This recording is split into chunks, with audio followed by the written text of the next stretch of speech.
కలకత్తాలో ఆర్జీకర్ హాస్పిటల్లో జరిగిన దారుణ ఘటన మర్చిపోకముందే తమిళనాడులో మరోసారి అలాంటి ఘటన చోటు చేసుకుంది.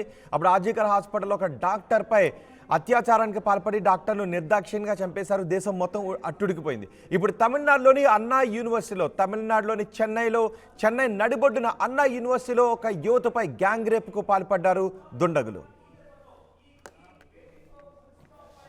స్నేహితుడితో ఒక విద్యార్థిని మాట్లాడుతూ ఉండగా విద్యార్థిని కొట్టి ఆ విద్యార్థినిపై దాడి చేసి ఈ విద్యార్థినిపై లైంగిక దాడికి పాల్పడ్డారు. ఆ ఇద్దరు దుండగులు కూడా స్నేహితుని కొట్టి తరిమేసి అత్యాచారానికి పాల్పడ్డారు.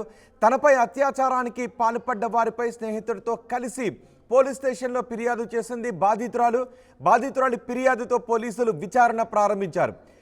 ఒక నిందితుడిని అదుపులోకి తీసుకున్నట్టుగా తెలుస్తోంది. ఆ నిందితుడి వివరాలు కూడా తెలుస్తున్నాయి. నిందితుడు అక్కడ ఫుట్పాత్పై బిర్యానీ అమ్ముకునే జ్ఞానేశ్వర్గా గుర్తించారు.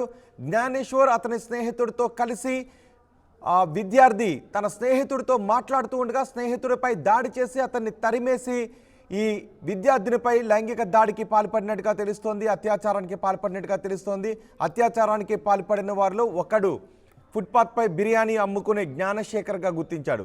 జ్ఞానశేఖర్పై గతంలో కూడా పలు కేసులు ఉన్నట్టుగా పోలీసులు చెప్తున్నారు. మరో నిందితుడి కోసం పోలీసులు గాలిస్తున్నారు.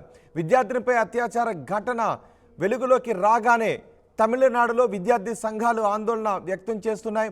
అన్నా యూనివర్సిటీలో ఈ గ్యాంగ్ రేప్ ఘటన చోటు చేసుకుంది.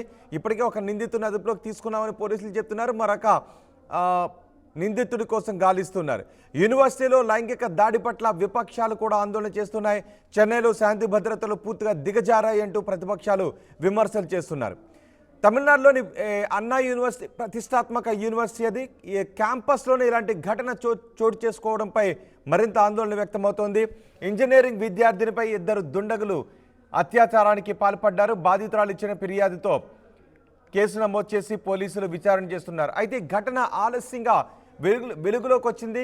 డిసెంబర్ 23వ తారీఖున రాత్రి బాధితురాలు ఆమె స్నేహితుడితో కలిసి అన్నా యూనివర్సిటీ క్యాంపస్లో కలిసి అక్కడ మాట్లాడుకుంటూ ఉన్నారు.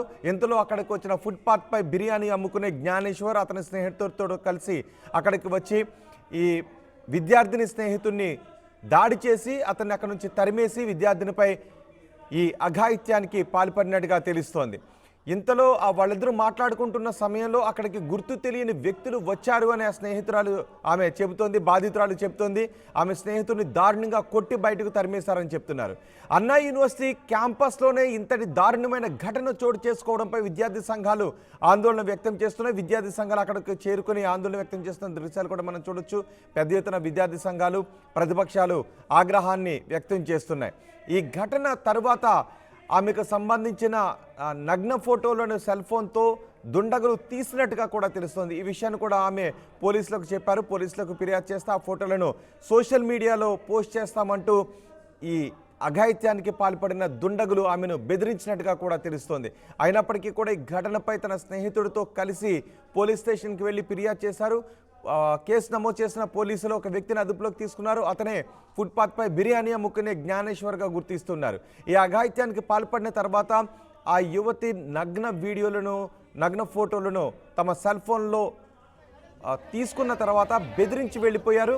ఒకవేళ పోలీసులకు ఈ విషయాన్ని గురించి ఫిర్యాదు చేస్తే ఈ ఫోటోలను నెట్లో పోస్ట్ చేస్తామంటూ వాళ్ళు బెదిరించి వెళ్లారు. అయినప్పటికీ ఆమె భయపడకుండా మరుసటి రోజు తన స్నేహితుడితో కలిసి పోలీస్ స్టేషన్కి వెళ్ళి స్వయంగా ఫిర్యాదు చేశారు. బాధితురాలు ఇచ్చిన ఫిర్యాదుతో రంగంలోకి దిగిన పోలీసులు సీసీ ఫుటేజ్ సాయంతో ఓ నిందితుడిని ఇప్పటికే పట్టుకున్నారు. అతను జ్ఞానేశ్వర్గా గుర్తిస్తున్నారు. ఆ నిందితుడి వయసు కూడా 37 సంవత్సరాలు ఉంటుంది. ఫుట్పాత్పై బిర్యానీ అమ్ముకునే వ్యక్తిగా పోలీసులు గుర్తించారు. మరొకడు పరారీలో ఉన్నాడు. పరారీలో ఉన్న వ్యక్తి కోసం 4 బృందాలుగా ఏర్పడి పోలీసులు గాలిస్తూ ఉన్నారు. ఒకసారి ఈ ఘటనపై అక్కడ ఆందోళన చేస్తున్న వాళ్ళు ఏం డిమాండ్ చేస్తున్నారో విందాం.